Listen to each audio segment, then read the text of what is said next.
Hello friends, यार accountancy class 12th में numerical questions के साथ साथ कुछ क्वेश्चंस ऐसे होते हैं जो थ्योरेटिकल होते हैं। तो आज मैं आप लोगों को 10 ऐसे क्वेश्चंस बताने वाला हूं जो कि accounts class 10th 2021 board exams के लिए थ्योरी के पर्सपेक्टिव में बहुत ही ज्यादा इंपॉर्टेंट रहने वाले हैं। So my name is Harsh Thapar, I am a commerce graduated and let's start.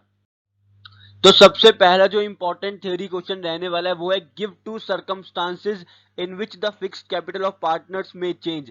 ऐसे दो सर्कमस्टांसेस बताइए जब पार्टनर्स की फिक्स्ड कैपिटल चेंज हो सकती है। तो ये रहे दोनों सर्कमस्टांसेस, जब एडिशनल कैपिटल इंट्रोड्यूस करे पार्टनर्स या कैपिटल को विड्रॉ करा ले परमानेंटली। यही दो कंडीशंस होती हैं जब फिक्स्ड कैपिटल पार्टनर्स की चेंज हो जाती है। दूसरा इंपॉर्टेंट क्वेश्चन है state for reasons for valuation of goodwill in relation to a partnership firm. हम लोग गुडविल की वैल्यू क्यों निकालते हैं हमें बताना है in relation to a partnership firm में। तो ये रहे चार रीजन। जब भी प्रॉफिट शेयरिंग रेशियो चेंज होगा एग्जिस्टिंग पार्टनर्स का तब हम गुडविल निकालेंगे। जब भी एक नया पार्टनर ऐड होगा तब निकालेंगे। जब भी एक पार्टनर रिटायर होगा या मर जाएगा तब निकालेंगे, या जब फर्म बिक जाएगी तब निकालेंगे। ठीक है, दोनों चीजें समझ आ गई। दोनों क्वेश्चंस, गिव टू सर्कमस्टांसेस वाला और state four reasons for valuation of goodwill in relation to partnership firm, दोनों बहुत ज्यादा इंपॉर्टेंट। अगला जो क्वेश्चन है वो है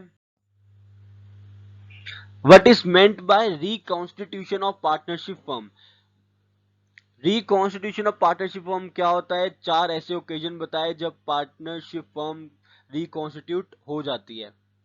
तो अगर कभी भी कोई भी अग्रीमेंट में चेंजेस होंगे तो उसको हम बोलेंगे रिकॉन्स्टिट्यूशन ऑफ फर्म। जब भी पार्टनरशिप डीड में या पार्टनरशिप अग्रीमेंट में जब भी चेंजेस होंगे तो उसको हम बोलेंगे reconstitution of a partnership firm. कब कब होता है ये? जब प्रॉफिट शेयरिंग रेशियो बदलता है, जब पार्टनर ऐड होता है या रिटायर होता है या डेथ हो जाती है या एमलगमेशन होता है दो पार्टनरशिप फर्म्स आके मिल जाती हैं। फोर्थ इंपॉर्टेंट क्वेश्चन है state any one purpose for which admitting a new partner in a firm. कोई भी एक ऐसा रीजन बताओ, एक ऐसा पर्पस बताओ जिसके लिए हम पार्टनर को ऐड करते हैं। हम लोग इसलिए ऐड करते हैं ताकि हमारी जो कैपिटल है वो बढ़ जाए। ठीक है, कैपिटल बढ़ जाए इसलिए हम लोग एक और पार्टनर को ऐड करते हैं। पांचवा इंपॉर्टेंट क्वेश्चन है कि जब भी डिसोल्यूशन होगा फर्म का तो कौन सी लायबिलिटीज पहले पे करी जाएंगी। जब भी डिसोल्यूशन होगा फर्म का, in case of dissolution of a firm which liabilities are to be paid first. So your answer should be like कि जो थर्ड पार्टी डेट्स होते हैं वो पहले पे करने चाहिए।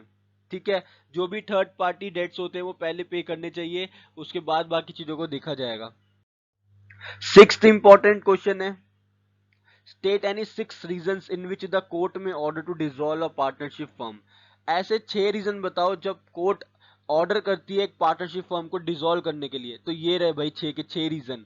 जब कोई भी एक पार्टनर अनसाउंड माइंड का होता है यानी कि पागल हो जाता है, जब पार्टनर्स इनकेपेबल होते हैं अपनी ड्यूटीज को परफॉर्म करने के लिए, कोई गलत काम करता है या कोई एग्रीमेंट को वायलेट कर देता है या थर्ड पार्टी के से लड़ाई कर लेते हैं या लाइबिलिटी नहीं पे करते, या कोर्ट को लगता है कि बंद करना ही ज्यादा बेटर है तो कोर्ट बंद कर देती है। तो इन 6 में से कोई भी रीजन हो सकता है जब पार्टनरशिप फर्म को कोर्ट डिसॉल्व करती है, पार्टनरशिप फर्म खुद डिसॉल्व नहीं होती।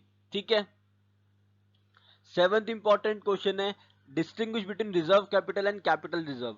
तो यार अब की जो बाकी के जो क्वेश्चंस आने वाले हैं अभी, ये ऐसे हैं जो सेल्फ मेड होते हैं, जो हमें खुद अपनी किताब से याद करके लिखने चाहिए, क्योंकि जो मैं बताऊंगा वो आप लोगों को याद नहीं हो पाएगा क्योंकि ये क्वेश्चन इस टाइप के होते हैं। तो ये 2 से 3 क्वेश्चन या 3 से 4 क्वेश्चन ऐसे होंगे जो आपको खुद प्रिपेयर करने होंगे। पहला क्वेश्चन है distinguish between reserve capital and capital reserve. Eighth question है list 3 differences between shares and debentures. अपनी लैंग्वेज में भी लिख सकते हो, कोई इतना इशू नहीं है। 11th क्लास की बिजनेस स्टडीज में भी हम लोग पढ़ के आए हैं ये शेयर्स और डिवेंचर्स में क्या डिफरेंस होते हैं। Distinguish between dissolution of partnership firm and dissolution of partnership, इन दोनों में difference. State any 4 limitations of analysis of financial statement. Financial statement की जब हम लोग एनालिसिस करते हैं तो 4 ऐसी क्या लिमिटेशंस उसकी होती है। तो ये 10 के 10 क्वेश्चंस बहुत ज्यादा इंपॉर्टेंट रहने वाले हैं अकाउंटेंसी क्लास 12th के बच्चों के लिए थ्योरी के पर्सपेक्टिव से। सो इन 10 के 10 क्वेश्चंस को अच्छे से प्रिपेयर कर लेना। तब तक के लिए all the very very best. Channel को सब्सक्राइब करना मत भूलिएगा और साथ में लगे बेल आइकन को प्रेस कर देना ताकि लेटेस्ट वीडियोस और अपडेट्स आप लोगों को सबसे पहले मिलती रहें। Thank you.